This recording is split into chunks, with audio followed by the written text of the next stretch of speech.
आते हैं आर्टिकल यानी अनुच्छेद आर्टिकल 53। आर्टिकल 53 में कहा गया है कि राष्ट्रपति कार्यपालिका की समस्त शक्तियाँ राष्ट्रपति में निहित होती हैं। कार्यपालिका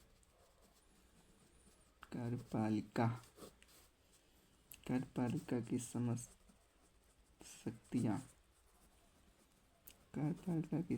शक्तियाँ राष्ट्रपति में कार्यपालिका की शक्तियाँ राष्ट्रपति में निहित होती हैं। ठीक है फ्रेंड्स, निहित होंगी। ठीक है, जिनका प्रयोग या तो वह स्वयं करेगा, जिनका प्रयोग या तो स्वयं करेगा, कौन? राष्ट्रपति, और या तो अपने अधीनस्थों के द्वारा।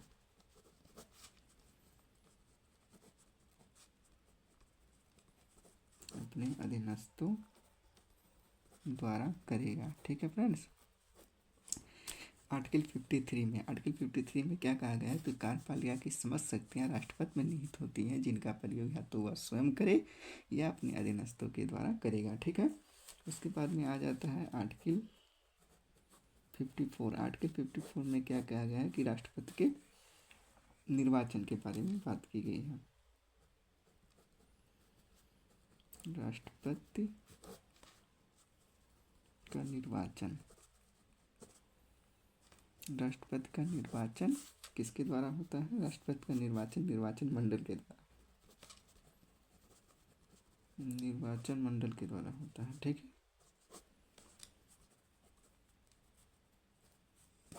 एक निर्वाचन मंडल के द्वारा होता है। ठीक है, आर्टिकल 54 में अब पूछा जाएगा कि राष्ट्रपति का निर्वाचन किस आर्टिकल में, तो आप बताएंगे आर्टिकल 54 में राष्ट्रपति का निर्वाचन है किसके द्वारा होता है? एक निर्वाचन मंडल के द्वारा होता है। अब फिर इसी में एक पॉइंट आप ये लिख लीजिए कि चुनाव में कौन कौन से शामिल होते हैं। तो ये इम्पोर्टेंट रहता है कि राष्ट्रपति के चुनाव में कौन कौन लोग भाग लेते हैं। लोकसभा के निर्वाचित सदस्य, ये बहुत इम्पोर्टेंट है, ध्यान से देखिए। लोकसभा के निर्वाचित सदस्य कौन? निर्वाचित, मनोनीत नहीं। ठीक है, आप इसको नोट में करके लिख लिया, इम्पोर्टेंट है। ठीक है, राष्ट्रपति के चुनाव के लिए कौन से लोग शामिल हैं? तो नंबर 1 हो जाते हैं लोकसभा के सदस्य होते हैं। और कैसे सदस्य होते हैं? निर्वाचित सदस्य होते हैं। उसके बाद में राज्यसभा के निर्वाचित सदस्य होते हैं। ठीक है, मनोनीत सदस्य नहीं होंगे।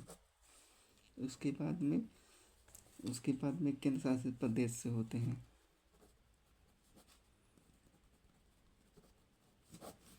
केंद्र शासित एनसीटी दिल्ली रहता है। उसके बाद में पुदुचेरी, उसके बाद में जम्मू एंड कश्मीर। ठीक है, जम्मू एंड कश्मीर के ये सब भी कैसे होंगे? निर्वाचित। कौन से सदस्य होंगे? निर्वाचित सदस्य होंगे। ठीक है, देखो आर्टिकल 54 में कहा गया है कि भारत के आर्टिकल 54 में कहा गया है कि राष्ट्रपति का निर्वाचन आर्टिकल 54 में है। कौन कौन से लोग वोट करेंगे राष्ट्रपति के लिए? तो लोकसभा के निर्वाचित सदस्य, राज्यसभा के निर्वाचित सदस्य, केंद्र शासित प्रदेश से दिल्ली, पुदुचेरी और जम्मू कश्मीर के निर्वाचित सदस्य भाग लेते हैं। ठीक है फ्रेंड्स, राज्य विधान परिषद के सदस्य ना तो मनोनीत और ना ही निर्वाचित सदस्य भाग लेते हैं। ठीक है फ्रेंड्स, कहने का मतलब है कि राष्ट्रपति के निर्वाचन में कौन कौन से भाग लेते हैं। तो नंबर 1 हो जाता है लोकसभा के सदस्य होते हैं, निर्वाचित सदस्य होते हैं, मनोनीत नहीं होते हैं। राज्यसभा के निर्वाचित सदस्य होते हैं, मनोनीत नहीं होते हैं। केंद्र शासित प्रदेश से दिल्ली, पुदुचेरी और जम्मू कश्मीर के निर्वाचित सदस्य होते हैं। उसके बाद में कौन भाग नहीं लेते हैं, तो आप इसमें पॉइंट करके एक लिख लेंगे कि राज्य विधान परिषद के ना तो निर्वाचित सदस्य भाग लेते हैं, ना ही मनोनीत सदस्य भाग लेते हैं। ठीक है, ये क्वेश्चन आया हुआ है UPSI में आया हुआ है। ठीक है फ्रेंड्स, तो ये आप ध्यान में पूछेगा वहाँ पर कि राष्ट्रपति के निर्वाचन में कौन भाग नहीं लेते हैं, तो वहाँ पे आएगा राज्य विधान परिषद के निर्वाचित सदस्य, तो आप वही टिक करेंगे। ठीक है, उसके बाद में आर्टिकल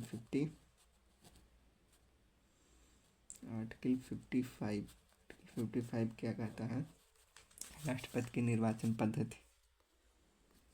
राष्ट्रपति की निर्वाचन पद्धति। ठीक है, राष्ट्रपति के निर्वाचन पद्धति के बारे में बात किया गया कि राष्ट्रपति का जो निर्वाचन होता है वो किस आधार पर किया जाता है, तो कौन कौन से आधार होते हैं उसके बारे में बताया गया है कि राष्ट्रपति के निर्वाचन की पद्धति के बारे में बात किया गया है। ठीक है, तो देखो कौन कौन से लोग भाग लेते हैं, तो ये पूछा जाएगा राष्ट्रपति का निर्वाचन, तो आप बताएंगे 54। पूछा जाएगा राष्ट्रपति के निर्वाचन की पद्धति यानी रीतियाँ, तो आप बताएंगे 55 में। अब इसमें पूछेगा किस प्रकार होता है, पहला पॉइंट, उसके बाद में दूसरा पॉइंट, उसके बाद में तीसरा, उसके बाद में चौथा, 4 पॉइंट। पहले पॉइंट में आप ये लिख दिए जो राष्ट्रपति की निर्वाचन पद्धति आयरलैंड के संविधान से लिया गया है। किसके? आयरलैंड के संविधान से लिया गया है, आयरलैंड के संविधान से। ठीक है, लिया गया है। दूसरा, अब देखो इसमें एक एकल संक्रमणीय मत पद्धति के द्वारा होता है चुनाव, राष्ट्रपति का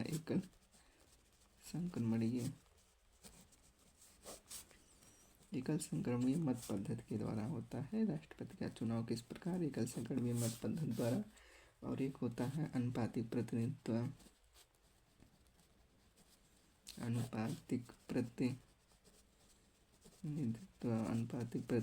के द्वारा होता है। एक होता है अप्रत्यक्ष मतदान होता है। ठीक, अप्रत्यक्ष मतदान के तहत एक होता है, और होता है एक गुप्त रीत द्वारा होता है। यानी कहने का मतलब है ये 4 ऑप्शन के तहत राष्ट्रपति का चुनाव होता है। राष्ट्रपति का चुनाव की रीतियाँ के बारे में बात करेगा, चुनाव की पद्धति के बारे में बात करेगा, तो आप बताएंगे एकल संक्रमणीय मत पद्धति के द्वारा होता है, अनुपातिक प्रतिनिधित्व के द्वारा होता है, और अप्रत्यक्ष मतदान और गुप्त रीति। ठीक है, पूछा जाएगा कि राष्ट्रपति के निर्वाचन, तो हम बताएंगे आर्टिकल 54। अब पूछा जाएगा राष्ट्रपति की निर्वाचन पद्धति, तो हम बताएंगे 55, आर्टिकल 55 में है। ठीक है, उसके बाद में देखिए प्रणता है कि जनता सीधे जो है वोट नहीं करता है। ये पहले जैसे लोकसभा के क्षेत्र में चुनाव होता है, तो वहाँ से जो विधायक चुने जाते हैं, ठीक है, वो जनता के द्वारा प्रत्यक्ष यानी डायरेक्ट जनता उनको विधायक बनाती है। विधायक के बाद में तब फिर सांसद बनते हैं, सांसद राष्ट्रपति को वोट करेंगे। ठीक है, उसके बाद में ठीक है, लोकसभा क्षेत्र से, ये समझने के लिए लोकसभा क्षेत्र से पहले प्रत्यक्ष क्या होगा, प्रत्यक्ष मतदान होगा। प्रत्यक्ष मतदान का मतलब हो जाता है डायरेक्ट जनता वोट करेगी, तो फिर कौन विधायक बनते हैं, तो फिर कौन बन जाएगा, विधायक से तब फिर चुनाव होता है तो सांसद बन जाएंगे। ठीक है, सांसद ही राष्ट्रपति का वोट करते हैं। ठीक है, सांसद ही। इसके बाद में विधानसभा क्षेत्र से आ जाते हैं। विधानसभा क्षेत्र से जैसे यूपी का ले लीजिए, ये लोकसभा क्षेत्र में यूपी का 53, लोकसभा क्षेत्र में 53। उसी प्रकार से आप जैसे विधानसभा क्षेत्र से ले लीजिए, विधानसभा क्षेत्र से MLA विधायक प्रत्यक्ष मतदान होगा, उसके बाद में सांसद बनेंगे, सांसद ही राष्ट्रपति का वोट करते हैं। ठीक है, यानी राष्ट्रपति के लिए सीधे जनता वोट नहीं करती है, पहले वो सांसद विधायक को चुनती है, उसके बाद सांसद विधायक लोग वोट करते हैं राष्ट्रपति के लिए। ठीक है फ्रेंड्स, अब इसमें एक पॉइंट नोट करके आप लोग लिख लीजिए राष्ट्रपति के लिए, राष्ट्रपति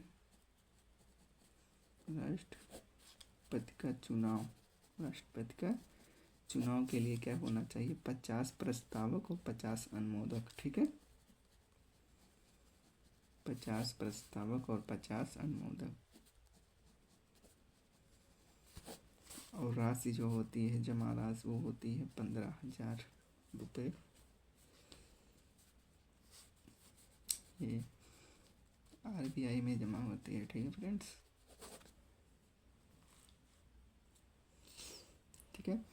अच्छा, अब मैं आप लोग को ये बता देना चाहता हूँ कि जो ये एकल संक्रमणीय मत पद्धति होती है ये क्या होती है। एकल संक्रमणीय मत पद्धति जैसे फ्रेंड्स होता है कि जैसे मान लो कि चुनाव हो रहा है तो चुनाव में ये बना दे रहे हैं ऐसे 1 2 3, यानी एक B और C और एक D हो गया। आप इसमें नाम भी रख सकते हैं, जैसे अमन, चमन, राकेश, रमेश, ऐसे रख लीजिए, नाम रख दीजिए। अब जैसे कोई वोट करना चाह रहा है, ठीक है, कोई वोट करना चाह रहा है, मतलब जो वोट देते हैं राष्ट्रपति के लिए, जैसे जैसे हम हो गए, हम चाह रहे हैं कि पहले हम चाह रहे हैं कि हम इसमें चारों में वोट करेंगे। एक आदमी समझ लीजिए 4 वोट करेगा।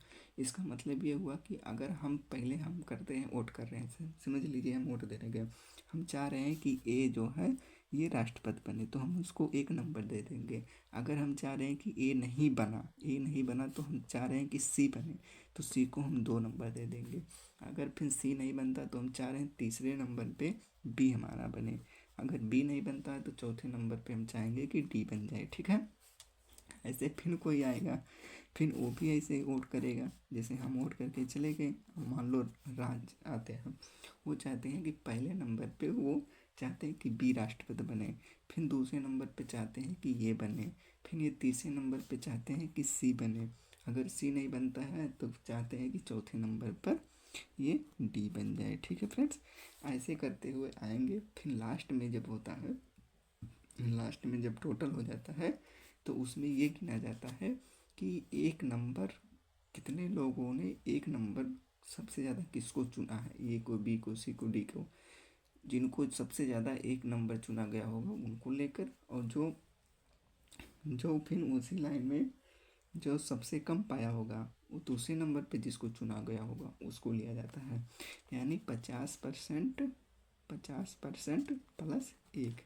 ठीक है, मान लो टोटल हो गया वोट 10, तो 10/2, 10/2 5 और प्लस 1 ये 6, यानी टोटल कितने वोट, 6% ये राष्ट्रपति बन जाते हैं। ठीक है, तो ये होता है एकल संक्रमणीय मत पद्धति। इसको आप चाहे लिख लीजिए यहाँ पर,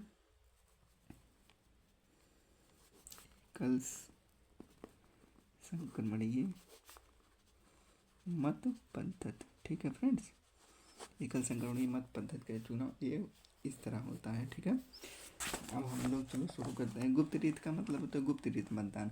गुप्त रीत मतदान जैसे कि आप वोट देने गए तो आप ही को सिर्फ पता है कि हम किसको वोट दिए हैं और किसी को नहीं पता, इसी को गुप्त रीत कहा जाता है। और अप्रत्यक्ष मतदान का मतलब होता है कि जनता सीधे वोट नहीं करती है, पहले वो विधायक सांसद बनाती है तब फिर वो लोग राष्ट्रपति को बनाते हैं। ठीक है फ्रेंड्स, समझ में आएगी बात। अब उसके बाद में हम लोग पढ़ने चल रहे हैं आर्टिकल 55 हो गया, अब आर्टिकल 56 है। आर्टिकल का मतलब समझ रहे हैं ना, अनुच्छेद। आर्टिकल 56 में क्या है, कार्यकाल। कार्यकाल है किसके, राष्ट्रपति के। राष्ट्रपति का कार्यकाल कितने वर्ष का होता है, तो राष्ट्रपति का जो कार्यकाल होता है वो 5 वर्ष का होता है। यानी वह पद ग्रहण करने की तारीख से, यानी वह पद ग्रहण की तारीख से 5 वर्ष की अवधि, 5 वर्ष की अवधि तक अपने पद धारण करता है। ठीक है, वह पद ग्रहण की तारीख से 5 वर्ष की अवधि तक पद धारण करता है। ठीक है फ्रेंड्स, फिर उसी में एक पॉइंट ये आप लिख लीजिए कि वह समय से पहले, जो राष्ट्रपति होते हैं समय से पहले भी तो त्यागपत्र दे सकते हैं। तो हाँ, तो किसको देंगे त्यागपत्र, उपराष्ट्रपति को देंगे। वह समय से पहले उपराष्ट्रपति को संबोधित यानी एक पत्र लिखेंगे, संबोधित अपने हस्ताक्षर सहित, यानी एक लेटर लिखेंगे और लेटर पर क्या करेंगे, अपना साइन करके उसके बाद में राष्ट्रपति को सौंप देते हैं। उसके बाद में द्वारा पद त्याग सकते हैं। ठीक है फ्रेंड्स। उसके बाद में तीसरा पॉइंट इसी में एक है कि कार्यकाल समाप्ति के बाद भी वह तब तक पद पर बना रहता है। कार्यकाल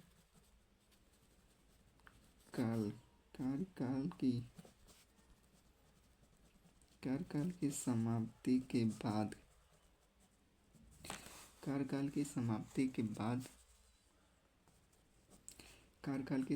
के बाद भी वह तब तक अपने पद पर बना रहता है, यानी अपने पद धारण करता है जब तक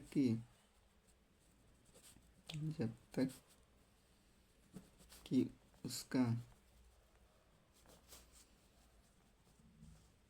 उत्तराधिकारी पद ग्रहण न कर ले।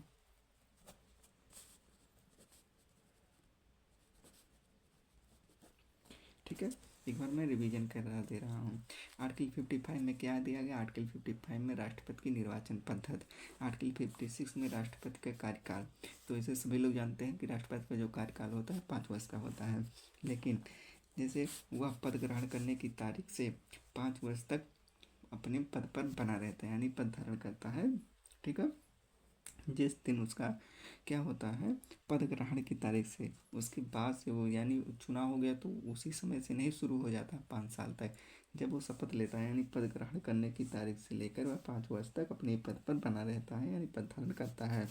उसके बाद एक पॉइंट ये कह रहा है कि अगर राष्ट्रपति चाहे तो उसका 5 साल पूरा होने से पहले भी क्या वो हट सकता है? हाँ, तो वो हट सकता है, यानी वह समय से पहले अपना क्या कर सकता है, एक लेटर लिखकर क्या कर सकता है, एक लेटर लिखकर उपराष्ट्रपति को सौंप सकता है और वह पद से हट सकता है। उसके बाद में तीसरा पॉइंट इसी में क्या है, कार्यकाल की समाप्ति के बाद, यानी कार्यकाल समाप्त हो गया है, डेट पूरा हो गया है 5 साल का, लेकिन वह तब तक अपने पद पर बना रहता है जब तक कि कोई दूसरा उत्तराधिकारी जो पद उसका होता है वो ना आ जाए तब तक। ठीक है, उसके बाद में ये कंप्लीट हो गया। उसके बाद में एक आप पॉइंट और लिखिए, नोट करके लिखिए, इम्पोर्टेंट। ठीक है, नोट में उसे उसके पद से, यानी उसे उसके पद से, यानी कार्यकाल के दौरान उसके पद से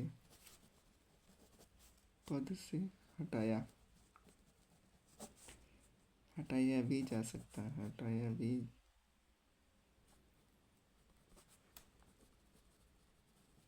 यानी कहने का मतलब है कि एक बार तो राष्ट्रपति अपना पद त्याग देकर वह स्वयं हट सकते हैं, लेकिन उनको हटाने की एक प्रक्रिया भी है, यानी राष्ट्रपति को अगर कोई दूसरा चाह रहा हटाने के लिए तो उसके लिए एक महाभियोग प्रक्रिया, ठीक, महाभियोग प्रक्रिया के तहत हटाया जा सकता है। ठीक है, पूछा जा सकता है कि महाभियोग प्रक्रिया किस आर्टिकल में है, तो आर्टिकल 56 में है, और पूछा जाएगा इसका विस्तार तो हम बताएंगे आर्टिकल